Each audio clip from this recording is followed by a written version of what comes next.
Hello, everybody, and welcome to another edition of the Tougies Take podcast. Today isn't exactly going according to plan, but it is, and I will elaborate on that at the very start. Normally, I am joined here by one Mr. Endo Mills. Endo is unfortunately under the weather today. It's great that I'm struggling to talk on what is a podcast, of course. Endo's under the weather. He's not here. But today we had a special guest lined up and an announcement to make as a result of that. And allow me to introduce said guest for the second show in a row. It is one Mr. Sin for the win. And Sin is back here because, and it's a damn good thing Endo can't be here for this announcement. After the last show, we had talked and we had made a decision. And moving forward, this show, it's going to be a three-man unit. We are bringing on Sin to be a full-time member of this show. It'll be myself, Sin, and Endo. Still 2 times a week here, of course, talking everything hockey-related. Sin, it is great to have you on board full-time with us now, buddy. I mean, this is fantastic. You know, ever since you guys launched it, I was definitely excited to be on it as a guest and now to be here joining you as a co-host and hopefully, again, Endo, if as soon as he gets better and gets some sleep instead of, grinding too much of that NHL 22. But it happens to the best of us. Yeah, just really excited to be here with you, man. Absolutely. So again, we will be talking everything here hockey related heading into the opening night of the season. The show might go up on Wednesday, but we are recording this on Tuesday. The first 2 games of a new season are tonight. We still have a couple of things to talk about to really set the stage for this new season. Before we get into the meat and potatoes of the show, though, again, of course, as always, a friendly reminder that this show is brought to you by our friends at Manscaped. You can still use code Tougie at checkout for 20% off your order, free worldwide shipping. It doesn't matter if you're in Hungary. It doesn't matter if you're in Mongolia. Trim those nose hairs. It doesn't matter if you're in Australia. It doesn't matter if you're in Belgium. Take care of yourself in more ways than one. Potentially, you do what you want, but use Manscaped. Get the right tools for the job. Sin, you really set the stage high. The bar is very high for you in terms of mentioning Manscaped on this show. Bring it home one more time with our friends at Manscaped.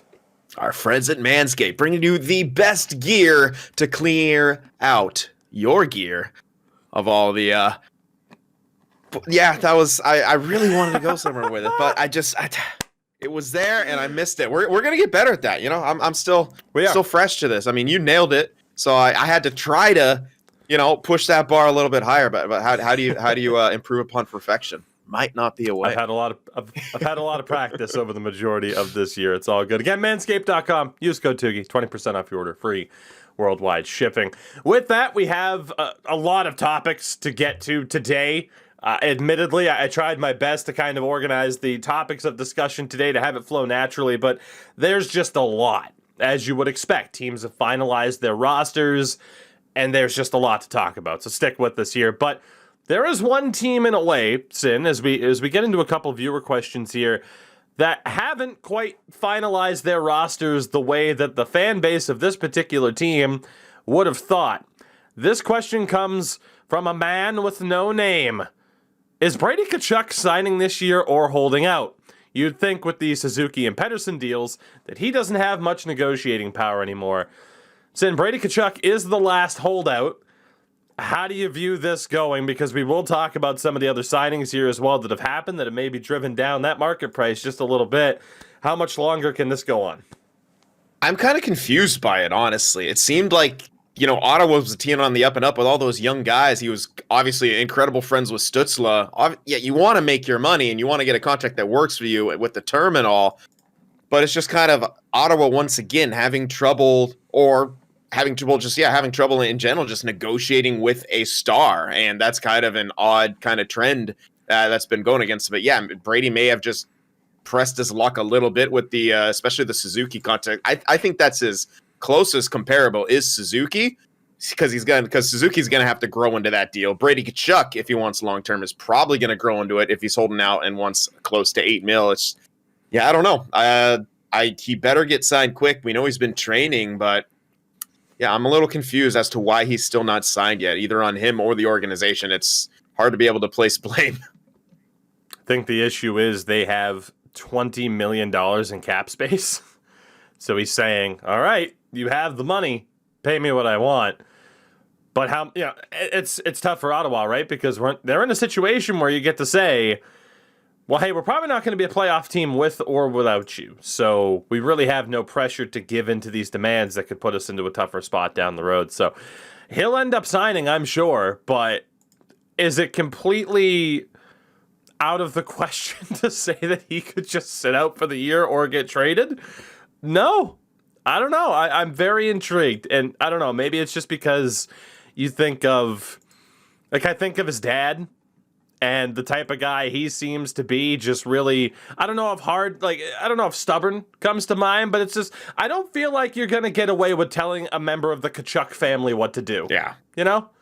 I don't think that's going to go too well.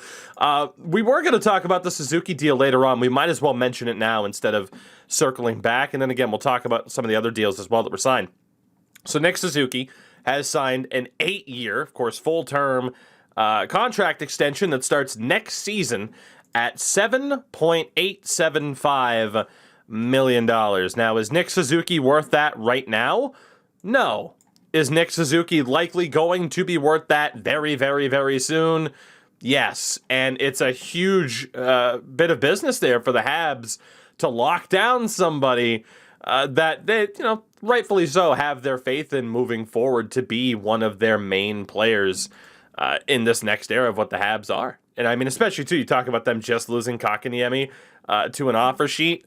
They're not risking that again, is the way I see this. So I do like the deal. I got to be honest. And that will make him their highest paid forward starting next season, unless a different deal comes through. Yeah. And I'm extremely high on Suzuki ever since I kind of saw him start to break into the league. He has a severely underrated two-way game, and that's going to turn him into at minimum, in my opinion, a 1B, like maybe even be a top-line center. He does have that ceiling. Whether he gets there is another thing, but yeah, I think he's going to be extremely worth that contract, 2-3 years, and even a little bit more down the road when he's in his prime, when the contract's nearing its end. That could be a steal of a deal for a few years, and if Montreal are playing their cards right and keep themselves in a good competitive position, that could be a deal you look back on. It's like, wow, that helped them get over the hump, maybe even get themselves a cup win down the road. But again, we'll see how they handle things. We talked about a little bit about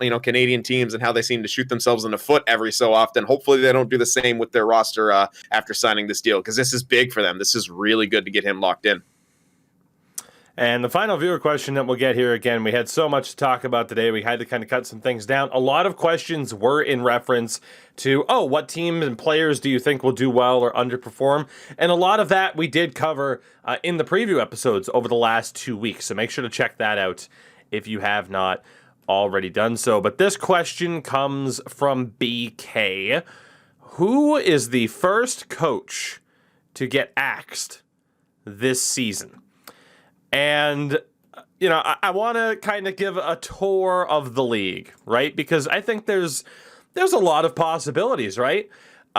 Maybe Daryl Sutter in Calgary. He comes to mind. I mean, only for the express reason of who the hell knows what the Calgary Flames are even doing. Yeah. We think they're going to make a decision, and then they don't. And then they do make a decision, and it's not what you would expect.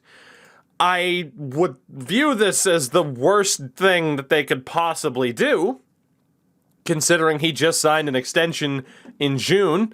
But I would not put it past the Carolina Hurricanes to fire Rod Brind'Amour if they are worse than expected, because I do not trust Tom Dundon as the owner of that team to do a rather logical thing, especially after this is a team that just offer-sheeted Kotkaniemi and added a $20 signing bonus out of pettiness.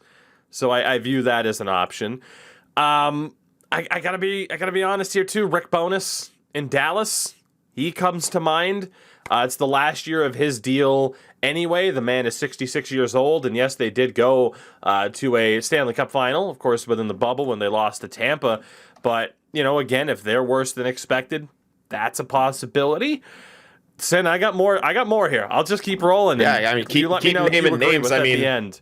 I can definitely see the argument for the Calgary situation, even with the extension. Same thing. Carolina, I don't know. I mean, he seems like just such a beloved guy there. But yeah, you mentioned That would be what's that? awful. It would be awful for them to do that. But Carolina's done some awful things lately. Yeah, they. Who knows what they're doing? One thing I would add is Montreal, Claude Julien, right, from Montreal. I would add him to the list of possible firings simply because how does Montreal cut you off there? It is Dominique Ducharme. My bad. Yeah, that's right. A little bit ago. Yeah, but hey, that's all good. Yeah, Claude Julien's actually. You know, the funny thing is, Claude Julien's actually been gone for a little bit. Why do I still think he's there? I think as of 2020. I don't know.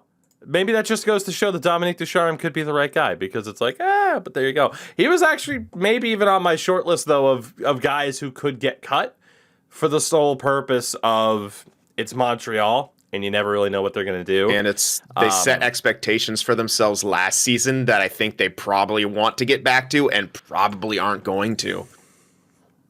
It's a really tough division, as of course we talked about in that Atlantic Division breakdown. Edmonton comes to mind with Dave Tippett. Yeah.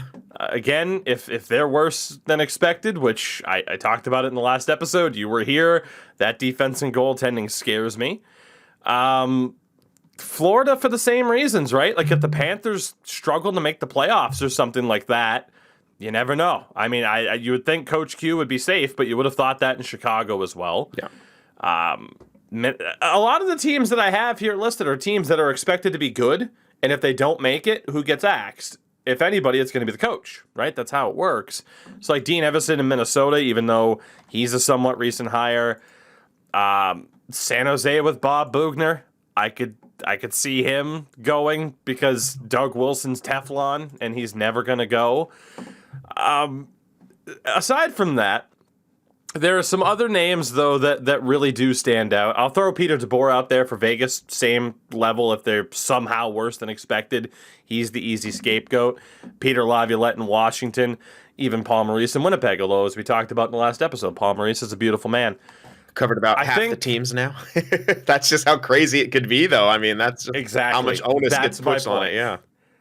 If I had to whittle it down to like 3 or 4 where I'm like, okay, Vancouver with Travis Green, because the rumors were there before. He, I believe he just recently re-signed an extension, but Sheldon Keefe in Toronto, I could see it happening if the Leafs are worse than expected. And then the two big ones for me, Greg Berube in St. Louis, because that's been rumored lately, and Alain Vigneault in Philadelphia has to be my number one choice. But to that point, and the reason why I just kept droning on and on about here's an example and here's an example, it's what Sin just said. This league is crazy right now. And expectations for teams, for so many teams, are so high that you just don't know if ownership groups and management groups are going to view it as this is still our coach, but this just wasn't our year because of how strong the competition is, versus, you know, the competition's really strong, but we should have been better, and you're the easy guy to get rid of to make a change. It's crazy.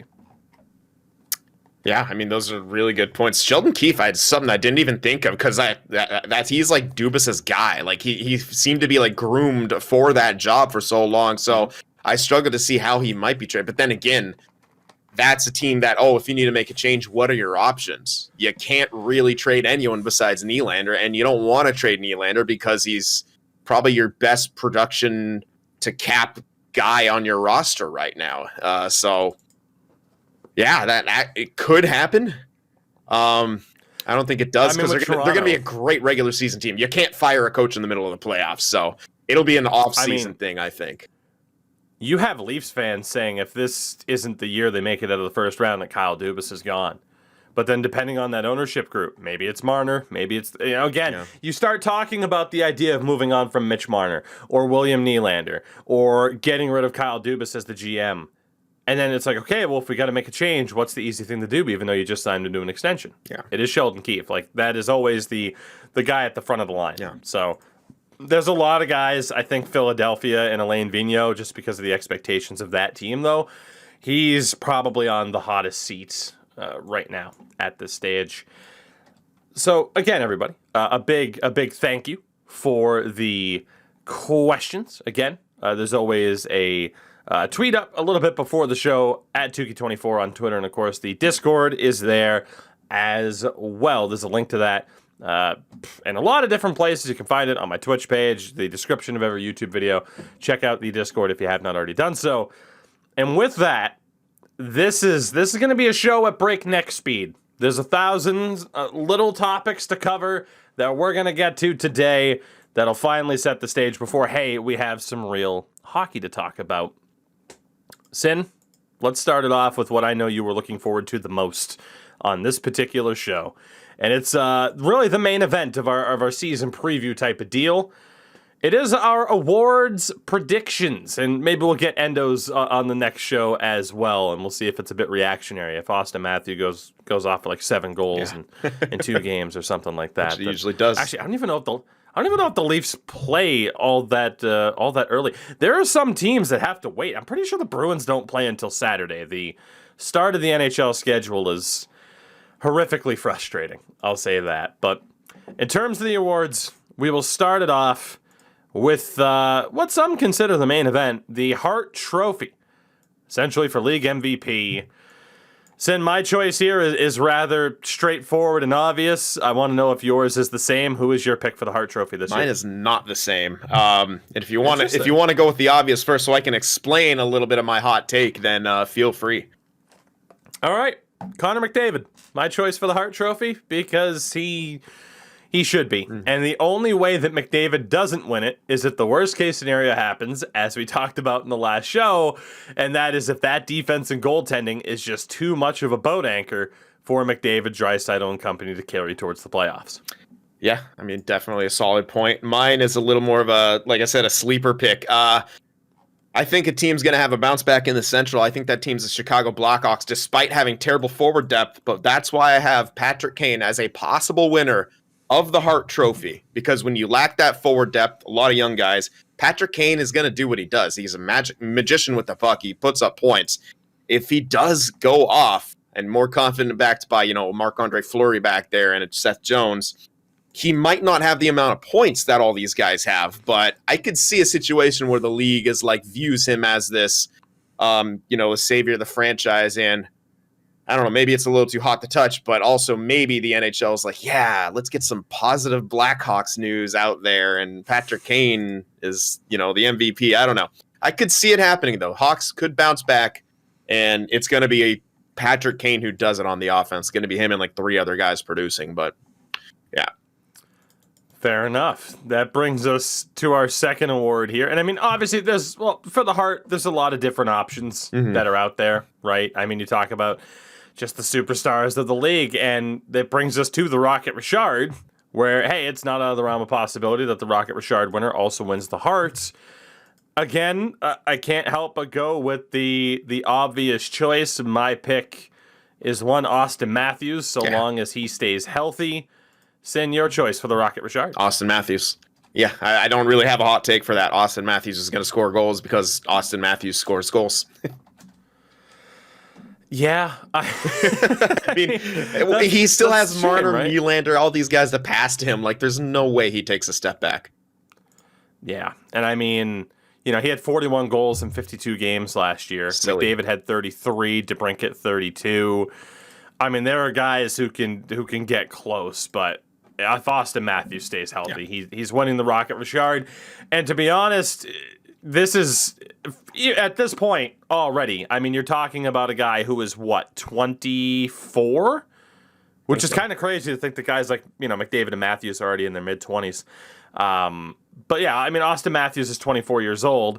I'm looking at it now, Sin. He has 199 career goals in 334 regular season games, which is...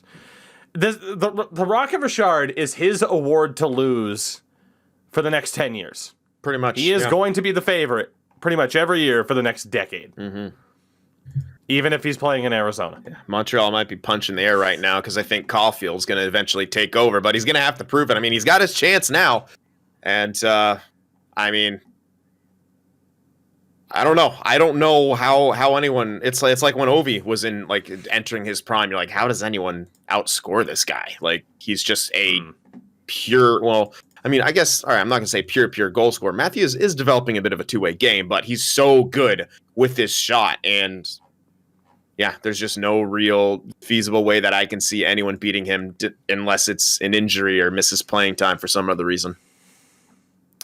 We'll move on to the Norris for the league's top defenseman, won last year by Adam Fox, and he is amongst the favorites to win this award again this season. You talk about heavy competition from a lot of different names. Some of the names, of course, that stick out, Cale Makar, Victor Hedman's still in the mix, Dougie Hamilton maybe, depending on what he does in New Jersey. Dare I say Charlie McAvoy.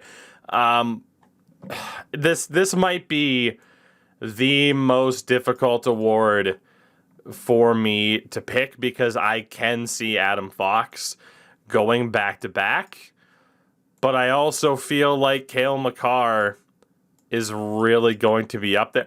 I would be shocked if anyone other than Fox or Makar wins this award this year. I am going to go with Makar for my official nod, but this is a very tough award to pick. Yeah, I got Makar / McAvoy. I kind of chose one from each conference because, again, it's so hard to choose. Again, Fox is amazing. I think Makar does what he does and needs to get a bit more recognition and probably gets less recognition than he should from playing in the West. But, yeah, I think Makar is that's my primary. I have McAvoy in there kind of as the more sleeper pick because he's going to stand out so much in Boston simply because Boston's defensive core, in my opinion, got significantly weaker over the last couple of years. So McAvoy, if he puts up that solid, two-way game and stuff that he can do, he'll stand out like this incredible defensive being in Boston. So that's why I kind of got him in there as well. I do like McAvoy, but it is such an offensive award in terms of point totals, and I just don't know if McAvoy will keep up with the likes of Makar or Adam Fox in that regard. We'll move on to what I view as another complete toss-up in terms of, or not a toss-up, but a slam dunk, I should say. The complete opposite, actually. A slam dunk of an award. It is the Vezina Trophy, of course, for the league's top goaltender. Andrei Vasilevsky is winning this award. I mean, unless you have another goalie like Marc-Andre Fleury, who had a great season, but not as good of a season, but he's never won the award before, so let's give it to him to really lock in that Hall of Fame resume. Yeah, he got the Drew Doughty treatment. He really, again, the Leo DiCaprio Revenant Award, now once again known as the Vezina. It's going to be Andrei Vasilevsky. I actually have someone else.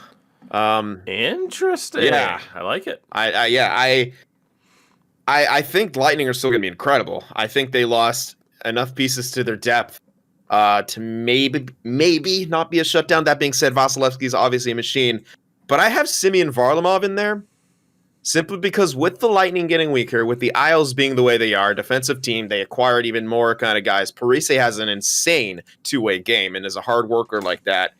Varlamov already has really strong goaltending stats with the Islanders, and I feel like he could just have a year like that and kind of break the mold in that case. And with, like I said, with the Lightning potentially being weaker after winning back-to-back cups, it's so hard to keep that sort of a group together, especially after back-to-back cups. I could see it happening. So again, kind of more of a hot take right there, but I see the logic behind it. I mean, I'll say this about goaltending, right? Like the popular opinion is often very fickle. Yeah. Right? The idea of like, oh, Andrei Vasilevsky wouldn't put up these good of numbers if he was on a bad team. And then, of course, as we'll always call it, the Carey Price defense of if he was on a good team, of course, that team just went to the Stanley Cup final and we're still seeing people saying if it was a good team. And then Varlamov, and even Sorokin we'll see, but Varlamov is the starter. The idea of, he only has good numbers because he's in a Barry Trotz system. Imagine if Barry Trotz wasn't the coach. There's always some excuse as to why somebody's there. There's always some sort of takeaway. Varlamov started off last season fantastically. Yeah. Like, honestly, through the first month and a half, 2 months of the season, he did look like somebody who would absolutely be up there for the Vezina finalist conversation. So I don't think that's out of the realm of possibility. Yeah, I'm looking at his final stats right now. I mean, shortened season at 36 games played. He put up a 9.29 and a 2.04. And how many shutouts, if you have that there? Because I'm pretty sure he had quite a few. I think 7. That's kind of silly, and I'm kind of wondering why he wasn't in the conversation last season. But again, maybe, I don't know. You got the Lifetime Achievement Award thing, but also the Barry Trotz system. So I don't know if they'll, just kind of, he would kind of have to go off, but those are kind of ridiculous numbers at the same time. Yeah, Varlamov had 7 shutouts in 32 games. Grubauer had the same amount in 29 games. Then you had Fleury with 6 and Vasilevsky with 5. Granted, Vasi had 5 shutouts and got 6 less games than Varlamov, so who knows. There's no game 7s in the regular season. He waits to get all his shutouts in game 7s or elimination games. Jesus, he's clutch. We'll move on to another award that, and I'll say it correctly this time, is a toss-up. And it was a toss-up before we saw some of the surprising young names to make their rosters. And Sin, it was one of the things that we'll talk about, or that we were going to talk about later, but I feel like it might make more sense to bring it up now.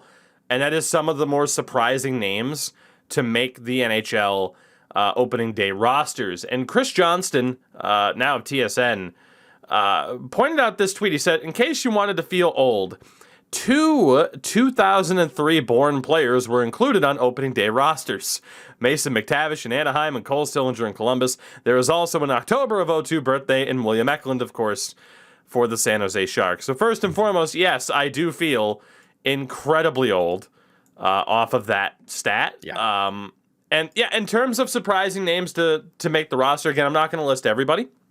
But yeah, McTavish stands out for Anaheim. Sillinger, as well as Yegor Chinnikov, stand out for the Columbus Blue Jackets. Obviously, Eklund and San Jose. Not that these guys are Calder favorites, but the Sharks actually had quite a few guys make their team. Lane Peterson, Jasper Weatherby, Santeri Hataka, whoever the hell that is. I don't think he's real, but... Yeah, just another defensive second-round pick. Apparently, we only need to choose defensemen in the second round, because that's how we get good ones. So those guys, obviously, again, not Calder favorites, but they're worth mentioning. And then there's so many dudes. Seth Jarvis and Jack Drury in Carolina. Sampo Ranta won a spot for Colorado, not a Calder favorite, but you go through these rosters. Lucas Raymond, not only making the Red Wings, but making it and is going to be a top-line winger for them, primarily due to the Jakub Vrana injury. Anton Lundell is going to be there for the Florida Panthers.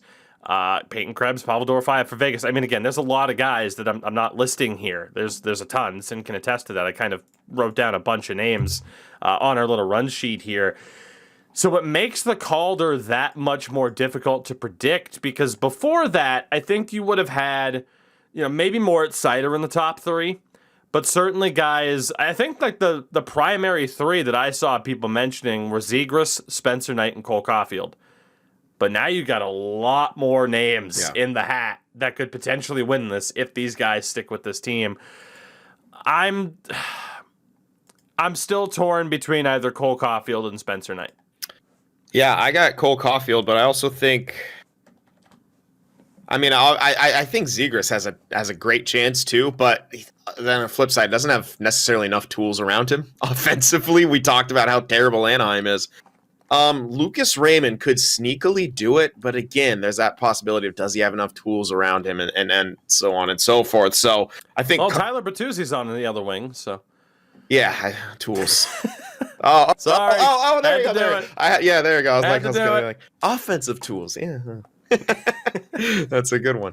Oh, it took me a second. Anyway, but yeah, Caulfield is probably in my mind the favorite. I could see Spencer Knight. I could see Zegras, but in my opinion, I know Cedar's great and everything, but I think Raymond would get the. I think I'm putting Raymond over him in the race. I know some Detroit fans might get a little snippy at me, but I don't know. I have to see a lot more of Cedar. Fair though, because what are the odds that Moritz Seider puts up a ton of points? And it's like the Calder is always much like the Norris. It's more so about points than it is about all around ability. That's just how the voting often seems to go.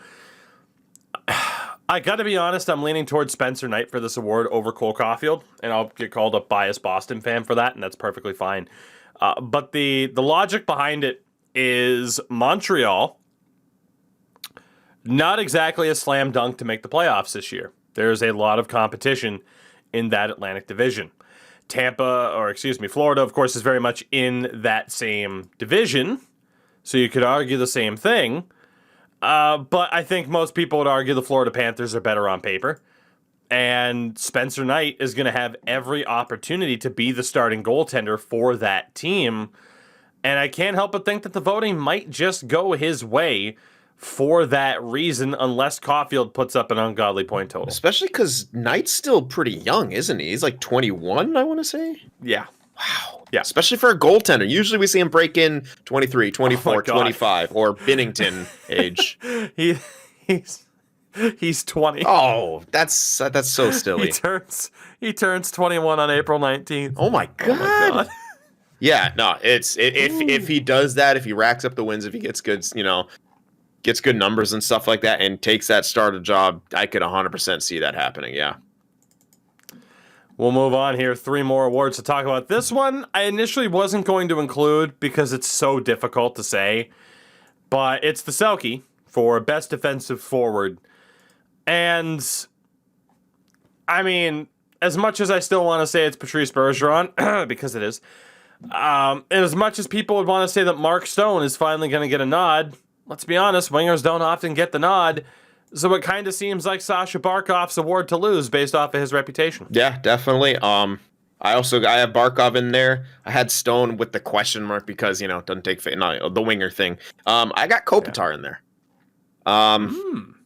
Just because I think the Kings, with the players they have, with some people that's coming in there with the new goalie situation, they're going to be, as they always are, a strong defensive team.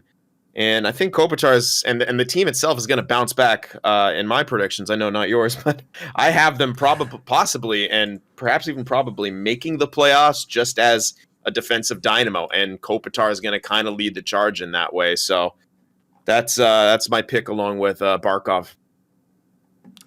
Fair enough. Had to go east-west.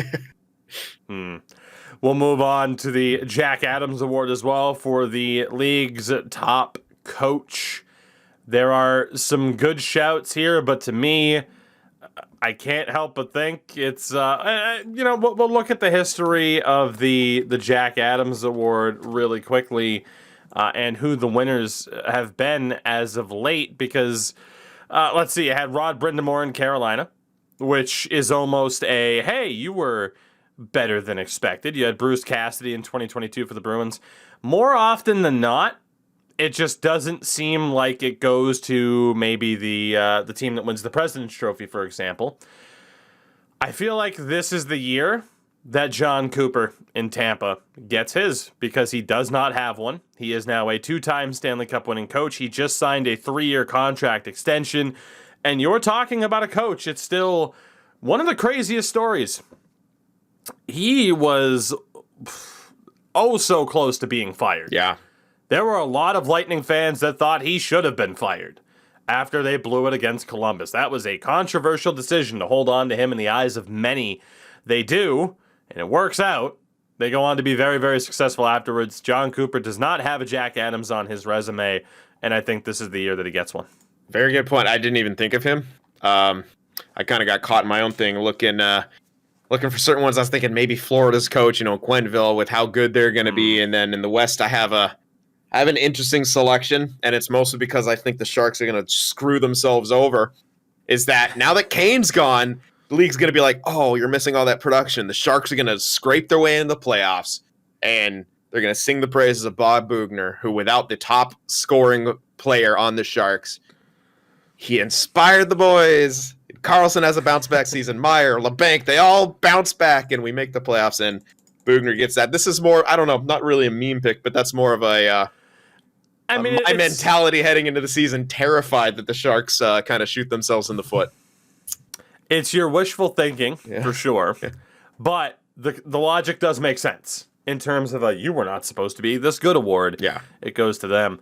It's still funny. Anytime I see Joe Quenneville mentioned for this award, Do you know how many Jack Adams trophies Joel Quenneville has? I'm going to say 0. I don't think he's ever won. Has he?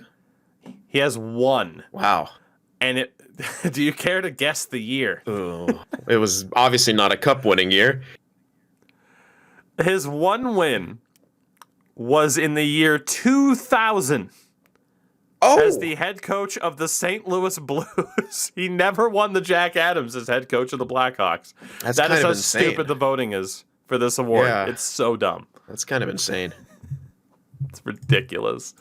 And we'll move on to our final award prediction here. It is for the Jim Gregory GM of the Year award. And I am sorry, you could say, well, a lot of these moves were done before this season officially began, but I do not care. The best GM in the league, potentially a questionable person in terms of his morals or not, it is Bill Armstrong of the Arizona Coyotes, whose team has 8 picks in the first 2 rounds of the upcoming draft and will likely end up with more once they trade the likes of Phil Kessel. It's Bill Armstrong. Yeah. I'm sorry.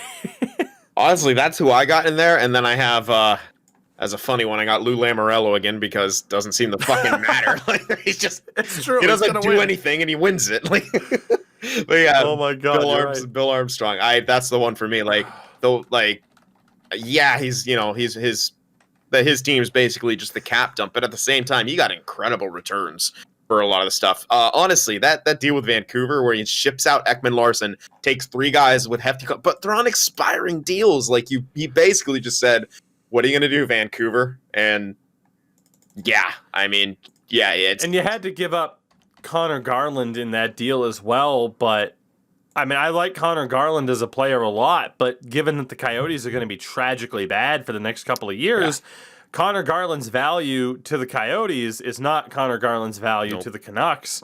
So it's easy enough to make that deal. Yeah, no, absolutely. I think, honestly, their bigger loss was, oh my God, who they traded to Montreal? Freaking Dvorak. Thank you.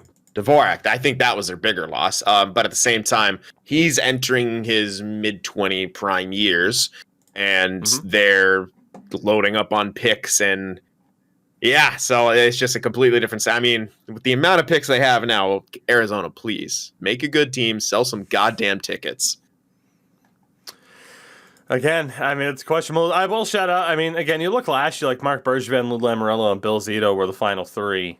And again, all 3 could be up in the running again. But yeah, no, I agree with your take. Lou Lamoriello is going to win again for no reason whatsoever. So yeah, hey everybody, there you go. Our awards predictions again. Maybe on the next show we'll get Endo's in there as well, if he has his still ready to go. And of course, if you're watching on the YouTube side of things or wherever else, hey, let us know your predictions as well for the upcoming season. Aside from that, again, a couple other quick talking points that we have here. It's not going to be the longest show in the world, which is a nice change of pace after some of those season previews here. We'd be remiss if we didn't mention that, I mean, especially tonight, it's the start of a brand new season. The Seattle Kraken are playing their first ever game against the previously brand new organization in the Vegas Golden Knights, who, by the way, Vegas is getting ready for their 5th season already. Where the hell does the time go? But the Kraken have had some COVID concerns. That's the only real way to put it. Out of the starting lineup tonight, Jonas Donskoy, Jared McCann, Kalle Yarncroke, and Jamie Oleksiak are all apparently in protocol right now, according to Cap Friendly, as of 4 hours before that first game is scheduled to be played. And it was announced today by Joe Sakic as well that Nathan MacKinnon has tested positive for COVID. He is asymptomatic, but he will not play on Wednesday or, for the next little while. So some pretty, some pretty unfortunate news is obviously the best way to phrase it. Yeah. But it just goes to show the reality of the situation is that, hey, despite the fact that it's not nearly as dire of a situation for the league in that they're not in a bubble scenario, incidents like this can still very much pop up. And, I mean, again, you look at the Kraken, that's just highly, highly unfortunate.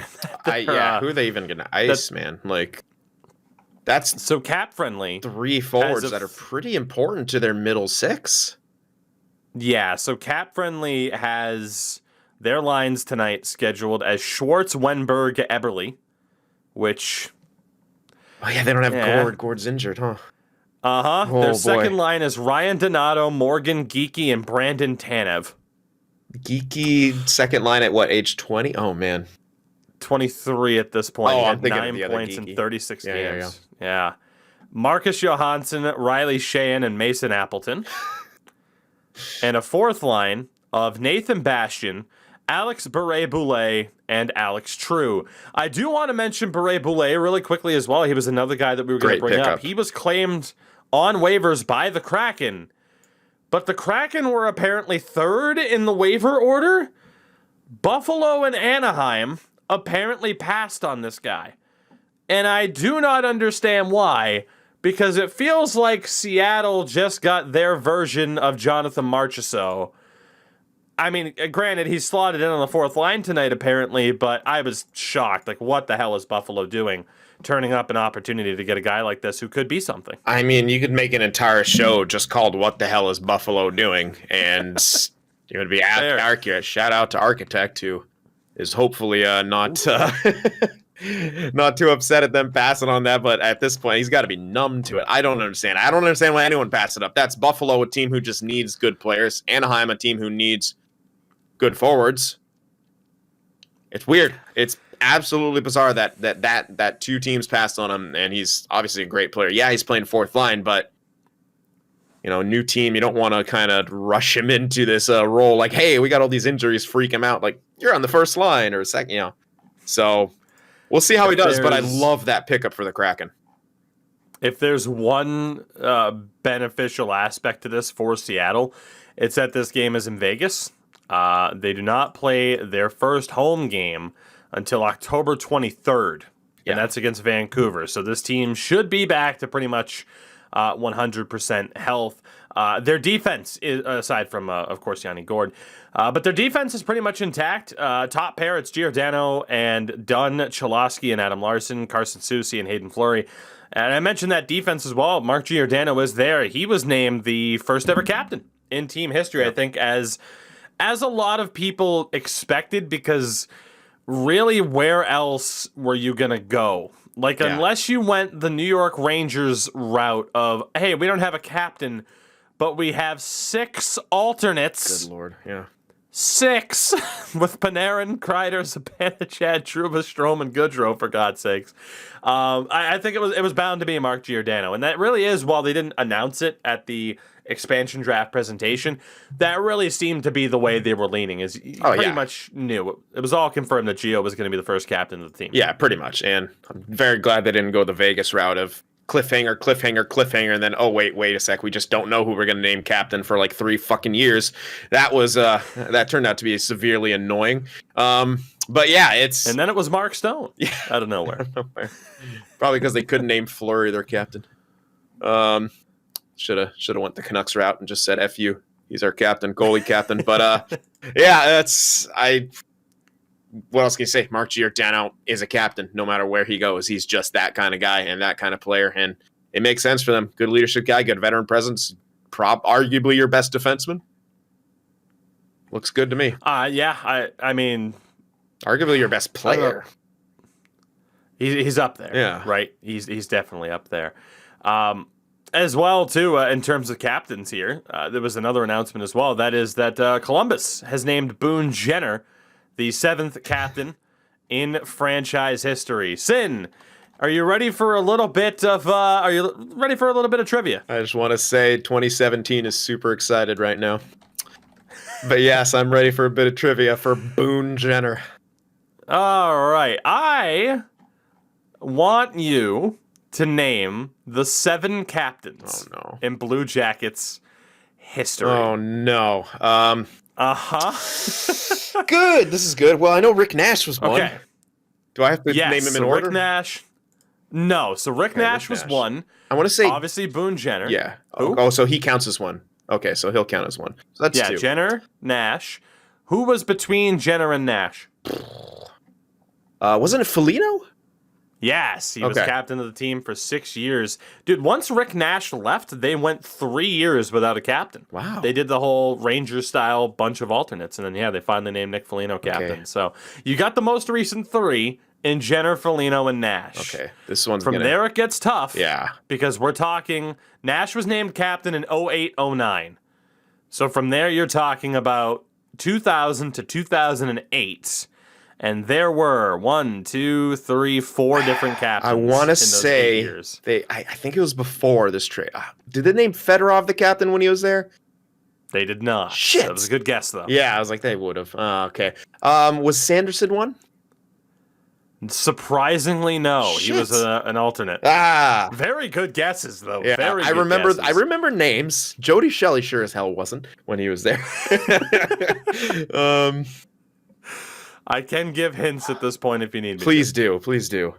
Okay, so the most notable is a former defenseman known for playing primarily for another team, but he ended up being captain in Columbus. He has 2 sons that have been drafted into the NHL. Oh. They had... Wait. Did they have Foote? Adam Foote. Fuck! There you go. Yeah, I was going to ask, did he play for the Avalanche? I was like, did he? Yep. Yeah, I guess he did go there. I'm trying to think back to I used to do like a dynasty mode in NHL 06 with them. Always start with them because they were trash. But I could barely remember half the names in there, though. I do. The name Sanderson I remember because he was the only one to score in the Sharks game I went to, and the Sharks beat him 10-2. He was an alternate captain for the first 4 years of that franchise's history. God, yeah. There are 3 more. Hint for the first guy. He is currently on the coaching staff for the Montreal Canadiens. Oh, good God. And filled in as head coach of the team when Dom Ducharme was not able to fulfill his duties during this past postseason. Yeah, It's a real tough I got name. nothing. He is a former Leaf, Oiler, Flyer, Blue Jacket. I got like 3 and a Sens. half, man. That's good enough. That got half. We're looking at Luke Richardson. Luke Rich. Oh, okay. Who was sole captain of the team through 03-04, and then 05-06 he either split the time with Foote after a trade or something happened there. Yeah. But and then the 2 other ones are tough because I don't view this guy as a jacket at all, even though he was there for a decent amount of time. Although he was originally drafted by the Sharks in the second round of the 1991 draft. Oh, good. He was a Shark up until the 97 season, where he ended up playing then for Edmonton and Florida, Columbus. He won his Stanley Cup with the Hurricanes. It's a tough name. What? We are looking. Did he play with the Sharks? at- 91. Oh. No, I don't. If you get this. Okay. Ray Whitney. Fucker. Oh, yes, I forgot. Wait, he was in Columbus. I know he was in Carolina. He was in Columbus? Mhm. Shit. Yeah, Ray Whitney. God damn it. And then the original captain of the team for the first 2 years of the franchise's history. Weird. It was not Jeff Sanderson. It was a defenseman who was drafted in 1986. Good gracious. Most notable for being a member of the Montreal Canadiens. Also played for the New Jersey Devils. Short stint with the Coyotes. Played for the Blackhawks. He bounced around quite a bit. He does have a Stanley Cup with the Habs as well. It's a name you would probably not get to save your life. Was it and that Ogle? is- It had like the O name. What was it? I can never remember it, but it's some weird ass European O name. You're on the right track, yeah. He fought. I remember he kicked the crap out of 5'10" Mark Smith. It's so close, I can't believe it. What is it's? I'll hear it and then just tell me it because I'm not gonna get it at this point. So the Ray Whitney one, you're like, shit. I kind of knew that one. You know this one. I know. It's very Oliwa? clear to me that you know this Oliwa? one. Huh? Oliwa? Ooh, not Christoph Oliwa. Decent guess. Shit. Who is it then? We were looking for Lyle Odeline. Yes. Okay. You did good though. You did good. I was thinking I of don't know how Oliwa many- though, because he kicked the crap out of Mark Smith. But yeah. Odaline. I don't know how many people outside of actual Blue Jackets I don't know how many Blue Jackets fans would know like Ray Whitney, Luke Richardson, and Lyle Odaline. I know Odaline only from watching like old clips of Matthew Barnaby aggravating everyone on the ice, and I'm pretty sure he got into it with Odaline a couple times, but that's about it.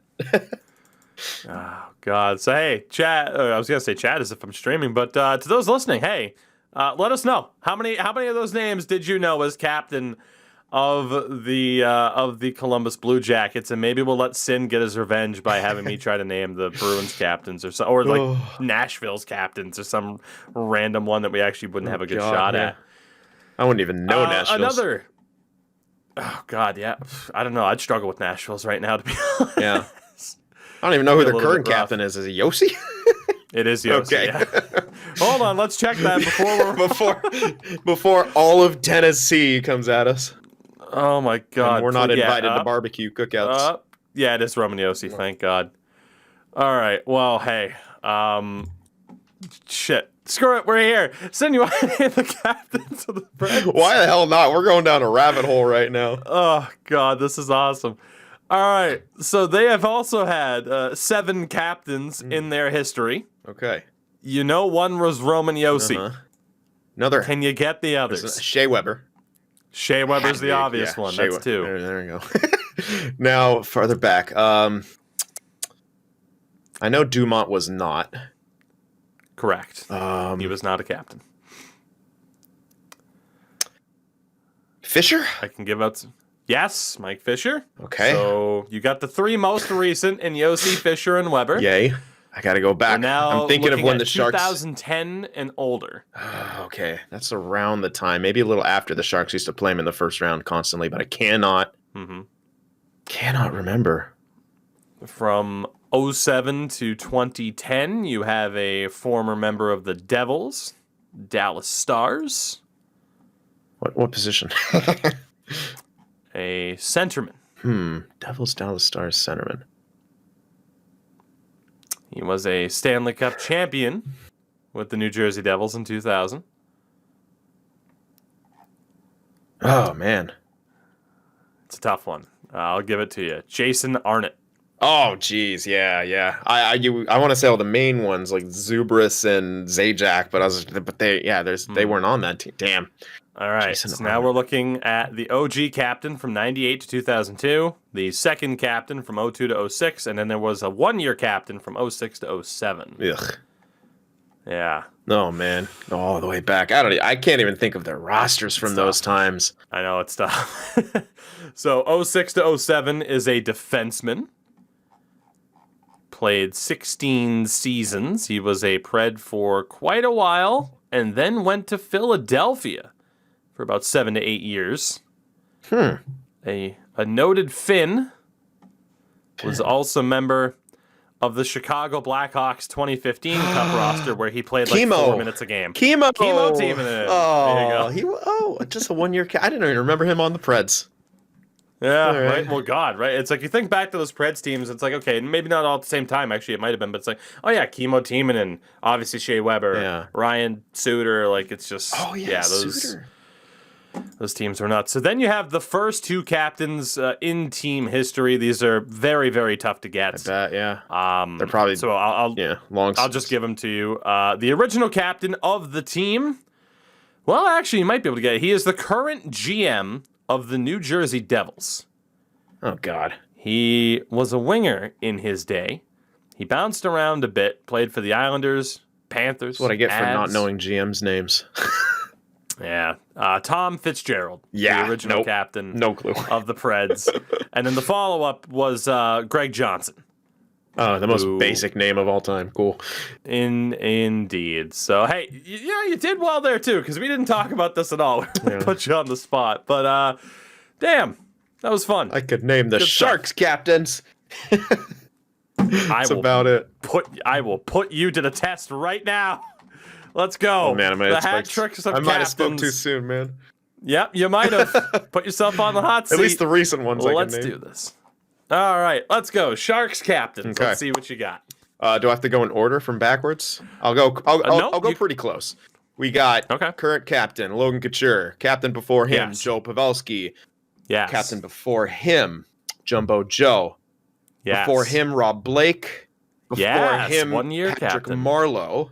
Uh-huh. This is where it gets tough. Owen Nolan Yep, before him. Yes, sir. Okay, before Owen Nolan. So we're back to 98-99 already. Yeah. And this is where it gets rocky. How... Todd Gill. Todd Gill. Nice. Now, you are missing one Shit. between Nolan and Gill from the 98-99 season. He was mostly known as an alternate captain for the team, but he did technically wear the C. What's it going to be? Jeff Also, Friesen? not Jeff Friesen. Good guess. No. You're on the Sean right track, Donovan? though, in terms of... No. He Not got Sean traded Donovan. to Anaheim. Jeff. Also noted for being a former Leaf and a former Hab, primarily. Ooh. Domfus. No? Yes. Oh, yes. Domfus. Okay. Good. Yep. There we go. So, we have 3 names left between 91 and 96. Oh, God, when I was a baby. There is one name that you should absolutely get, and there is no excuse for you to miss it, and then the other 2 are excusable. Okay. One name. When you think of the San Jose Sharks, who do you think of? Someone so intrinsically tied to this franchise. Yeah. That's Doug Wilson. I was thinking outside of that. I was trying to think of that. Yeah, so he was obviously the first one. And then the other 2 were so tough, man. Yeah, My God. I'm trying to. They were those years when they won like 6 games a year, and who the fuck cares? Yeah, so you were looking at alternates like Ulf Dahlin and Igor Larionov at the time. Kozlov came later. Dude, they're so tough. Yeah, I'm trying to think. Because this one guy was primarily a Penguin. He spent 2 years, less than 2 full years in San Jose before going to Detroit.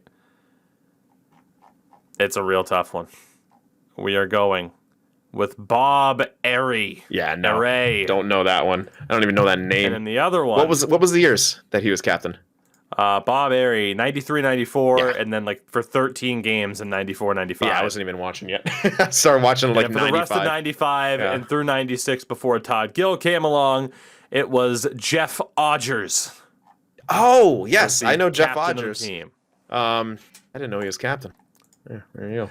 Fun fact, Jeff Odgers on Elite Prospects at 52 years old played 1 game last year officially for the Rocanville Tigers of the Saskatoon EHL. Let's go.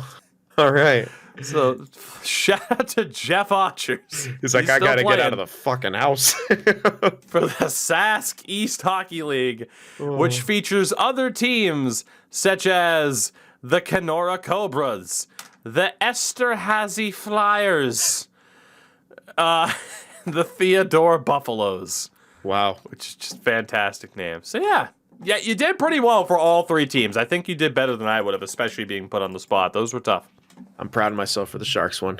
So I'm sad I forgot Odgers. I don't care about Airy because I don't even remember that. But yeah. So to get us back on track then with our final few talking points, because shockingly I remember how we got here, and it's because we were talking about captains. And I was going to transition the captain talk from the Kraken to the team that they're going to be playing that home opener against. That is the Vancouver Canucks, because Vancouver made a trade dealing Olli Juolevi to the Florida Panthers for defenseman Noah Juleson and forward Juho Lammikko. And there might not be much at the surface level to talk about with this particular trade, but it is at least an opportunity. Like, Olli Juolevi probably would have had to go through waivers. Like, he wasn't going to make that Canucks roster, so they got something for him. But he was the 5th overall pick in 2016. Yeah. And trust me, I hate this game as much as anybody as a Bruins fan to talk about who somebody could have gotten. They were looking for a defenseman at the time, but Olli Juolevi's teammate on the London Knights went 6th right after him. That was Matthew Tkachuk. And then you had Clayton Keller. But if we want to even talk about defensemen, Mikhail Sergachev went 9th. Jake Chikrin went 16th. That's a tough. It can be so tough to judge those defensemen early on, especially if they're not like those pure offensive guys. Like Levy was always kind of more of the could produce, but it was also kind of hailed for his other sides of his game too. And they went early on him, and I mean he looked great for like a decent amount of time. But the injuries, man, his hips aren't they like kind of fucked?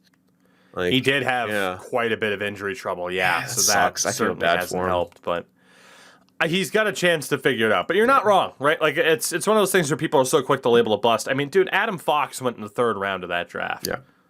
That's the name of the game. You never really know. Some do, some don't. Yeah, it's a good opportunity for Levy to maybe get things back on track there in a new environment. And for the Canucks, they pick up Juleson and Lamico. So, I mean, hey, they get some depth options. Yeah, I'm not too sure who Lamico is, but Juleson should be a solid depth defenseman for him. Yeah. Now, we jump from one guy on the move as a former top pick that hasn't necessarily worked out to another guy that hasn't necessarily worked out. We've seen one dude traded. This guy could be next, and that is Vitaly Kravtsov of the New York Rangers, who has essentially requested a trade after not making the team out of camp. He is 21. He'll turn 22 in December. He was the 9th overall pick of the 2018 drafts. And at this stage, he's refused assignment to the Hartford Wolfpack of the AHL. He's expected to be suspended by the team. And it's interesting, right? Because this is one of those guys that Rangers fans have been super hyped up about. Rightfully so. I mean, he played last year in the KHL. He had 24 points in 49 games, again, as a 21-year-old, which is it's damn good. But just not cracking. Well, actually, and he also played 20 games with the Rangers last year as well, where he only had 4 points in 20 games. He split time in the 2020-2021 season. So, a lower point total this past year, but I know Rangers fans were hyped. And then all of a sudden, the Jack Eichel rumors came up, and people were like, we could use him to get Jack Eichel. It's interesting, though. It's a 21-year-old guy that's just like, hey, if you're not going to play me, I want out. Yeah. I want to be traded. And, it's one of those things where from the player perspective, I don't necessarily... like. You want to just say, hey, you're 21, you still got time. Do what's best for your development. On the flip side, we are talking about a Russian player who has options back in the KHL. Yep. And then from the other perspective, I mean, he's got some room to complain, in my opinion. I think he does, yeah. In that, you can question some of the moves that the Rangers have made, right? Like the Pavel Buchnevich trade, you could say, oh, well, the cap hit, that's why they got rid of him. Yes, they're probably worse off without him for now. You can understand that side of things. But when they're playing guys, and this is no disrespect to these guys, they're different players. But that 4th line is Dryden Hunt, Kevin Rooney, Ryan Reeves. Is there really not a spot for Kravtsov? But then there's the argument of, well, how beneficial is it going to be for him to be on the 4th line? Like the Bruins had that debate through camp of, here's Jack Studnicka. Do we play him as our 4th line right wing or our top line guy in the AHL? Yeah. And they sent him back down to the AHL for now. It's just a mess of a situation.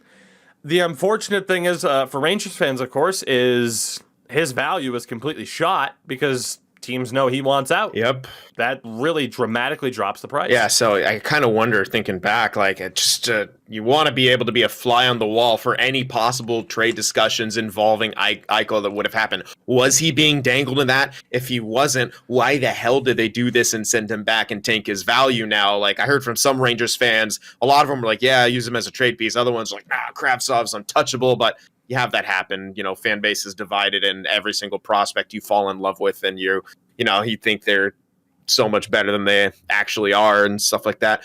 Shout out Timo Meyer. Yeah, it's a tough situation. But yeah, I kind of struggle. Like, in my opinion, Barclay Goodrow, solid as he is, I don't know where they're going to play him. But I have a feeling Kravtsov could do similar things to what he does, maybe not on the forecheck and stuff like that, but offensive output, absolutely. But the problem is you sign Goodrow to that money, you're going to have to make him earn that. You can't tank his value immediately after you sign him. So I see that. And then another thing, I thought they traded Buchnevich kind of to make room for Kravtsov, but I guess not. I mean, maybe the argument is more for Kakko and Lafreniere, who both do slot into the top 6 now. Goodrow's projected, according to Cap Friendly, as of yesterday, so this could change, but it has Sammy Blais and Philip Hedl with Goodrow on the third line. That's fair. And to that point, do you want to play Barclay Goodrow on the fourth line when he's making $3.6 million can't do it until 2027? Probably not, even if he is like a PK specialist, within that bottom line. But I mean, yeah, in a perfect world, I mean, Ryan Reeves is more of a situational guy. You'd think Dryden Hunt would be more of a depth guy. I don't mind Dryden Hunt's game, but man, Goodrow down to the fourth line with Hunt and Rooney and have just try Kravtsov with Blaine Hedl. It's just very surprising. Yeah. And again, a really kind of shitty situation. Like I said, it's the second teams know that this guy wants out. Any leverage that you have in these negotiations just goes down. I mean, unless you pull the Sabres card of, well, we don't have to get rid of him. Yeah. And then even then, like, there's no great solution unless, you get the player to bend and he goes to Hartford and hopefully tears it up, and then you give him a chance a little bit later down the road, or you flip him at that point once his value's up because he's been tearing up the AHL. So we talked about it. There were a lot of surprising moves that have happened here in terms of players making the team.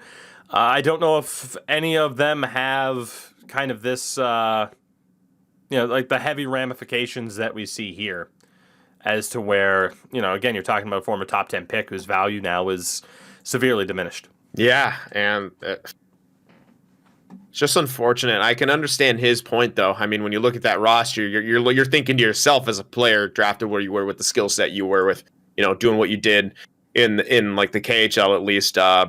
You're like, oh, I'm not better than Dryden Hunt. I'm not, as skilled as a Barclay Goodrow, but it's, I can see it from the personal side of things. But yeah, from the business side, it's kind of what New York, it's the situation they put themselves in. They wanted Goodrow so bad, they gave him an absolutely inflated deal with inflated term. I'm sorry, I love Goody. I absolutely love him. Has a huge goal for the Sharks in their history, a goal I'll never, ever, ever forget. But he is, in my opinion, a fourth liner on any team who really wants to be competitive. Fourth liner, PK, he can hop up into the middle six and do a job, but that's the problem of they wanted him so bad they signed him to a contract that, good for him, he got paid, but they're not going to like that contract in a few years. And to think that they may lose Kravtsov, maybe because of that, I'm not going to put it all on Goodrow, but I mean, you can't. He got paid. It's on management. They got to manage the cap. They got to manage the players. They have to manage the roster. And you can see Kravtsov. He's like, yeah, I should be on this team, and he has a great argument for that. It's just, how he's choosing to go about, flexing his muscles and his value. It's might burn a bridge, and you don't necessarily want to do that. But at the same time, man wants to play too. Yeah. That'll bring us pretty much to our final couple talking points here. Some of the contracts that were signed. We'll stick with the New York Rangers. I mean, it is the biggest deal that was signed. I mean, you could argue the Suzuki deal has also been a gigantic deal that was signed recently. But it is the Mika Zibanejad extension that'll kick in next year. 8 years at $8.5 million. Now, Zibanejad, my initial reaction was this is a lot. Yeah. In a way, I still feel that way, but also you're talking about a guy where not all that long ago it was, is Zibanejad going to ask for $10 million a season? Mm-hmm. Now, this deal will start when he is 29. Yeah, I think that's a big issue. So that is also pretty concerning. An 8-year deal starting when someone's 29 years old. Again, $8.5 million a season. I don't deny that I think Mika Zibanejad is obviously one of the Rangers' best players. Like when he first got there in 2016-17, he had 37 points in 56 games. It's pretty good. Yeah. His second year, 47 points in 72 games, 27 goals. Also pretty good. Was a minus 23. Not that plus minus is a great stat, but you're like, that's a bit steep.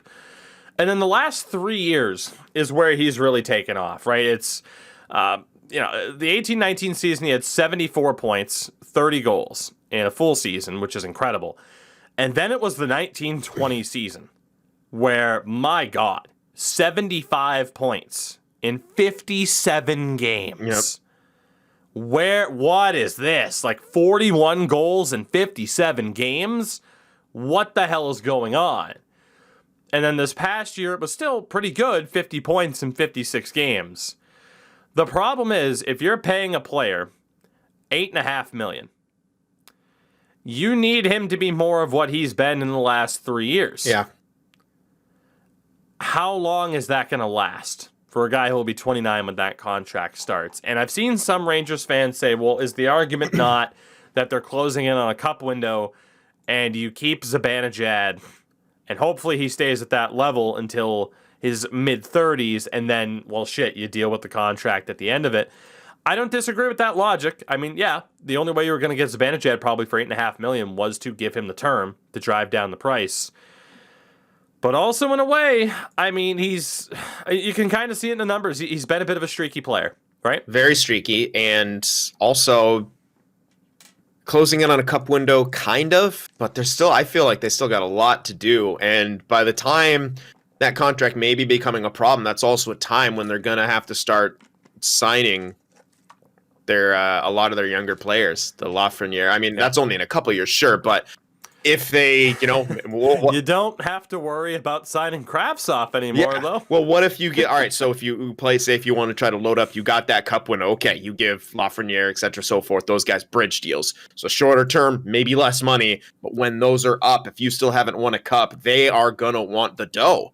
They're going to want the big bucks, and by that point, Zibanejad's production is probably falling off. You could, I like the amount. The term is concerning. And, his track record of being streaky is concerning. That being said, the Rangers are on the up and up. He's a big part of that, and he's still playing with a lot of skilled guys. And theoretically, the younger skilled guys continue to develop. Should work out. But again, any long-term contract like that, at the end of it, just the nature of it, it's not going to be as good. But hopefully, flat cap ends by next year, whatever the hell, and TV deal, and things become a bit better for that. But, yeah. They were smart in that there's no performance bonuses on the deal. The signing bonus goes down year after year, starting in 25-26.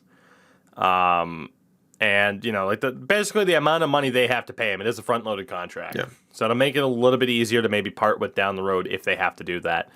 But, hey, it just shows that Mika Zibanejad, they are all on board with that idea of him being their guy. We'll see if they're right. Yeah, it's kind of the wait-and-see thing, but I don't doubt Mika Zibanejad. It does 100% essentially put them out of the ruling, or out of the running, I should say, for Jack Eichel, right? I mean, that's just...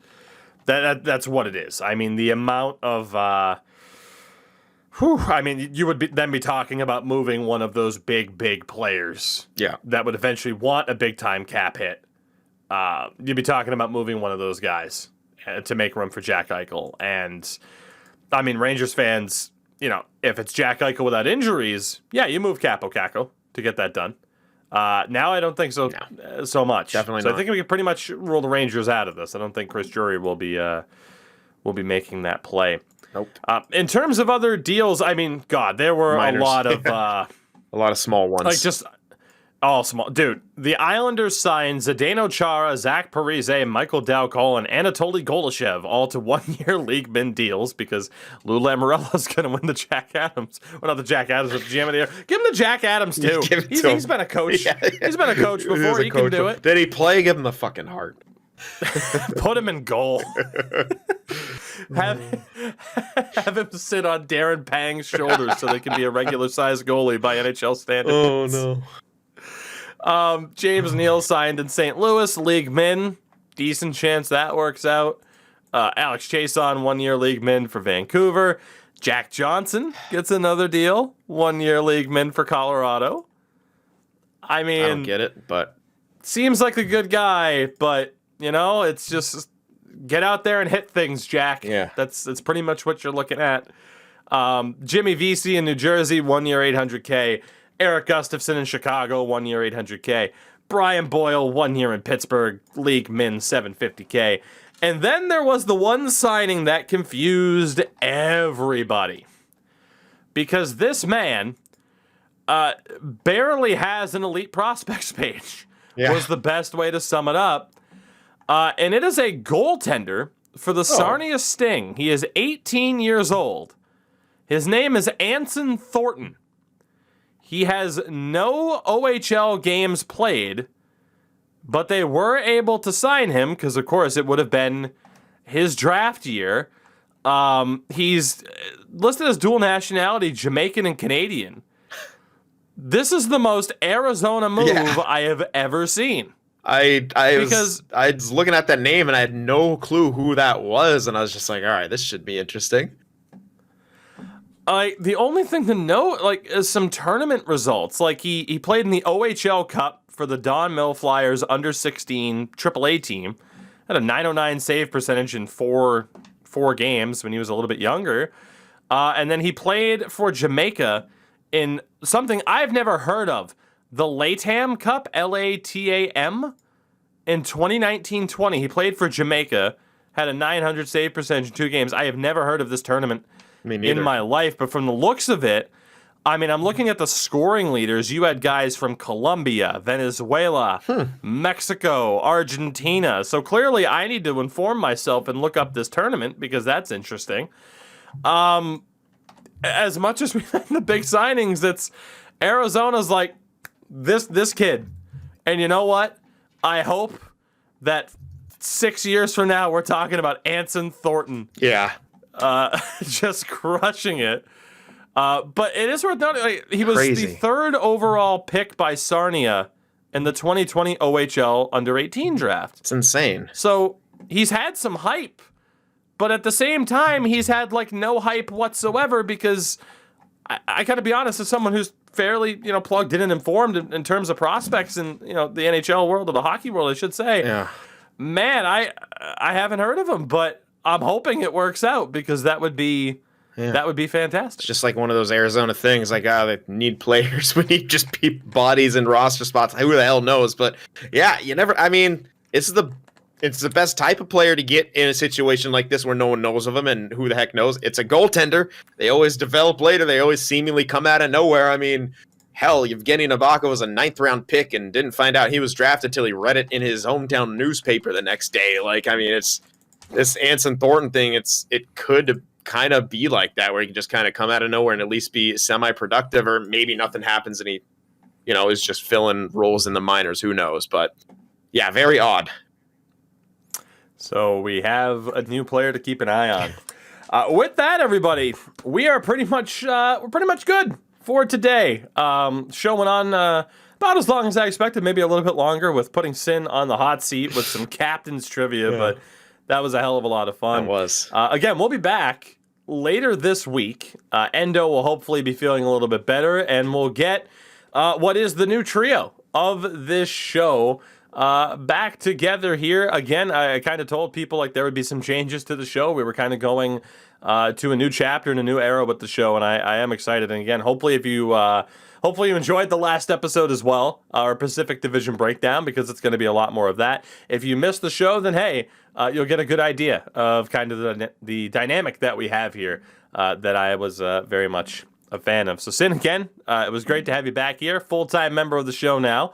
And man, if the last couple shows have shown anything, we're due for one hell of a season that I think is going to be a hell of a lot of fun to cover. Absolutely. It's going to be great to cover. It's just hockey's back. Everyone get excited. I'm obviously super happy to be here with you and every other day with Endo as well, even though we hope he gets better soon. But yeah, man, I'm just excited to get going and excited to see what this season has in store for us.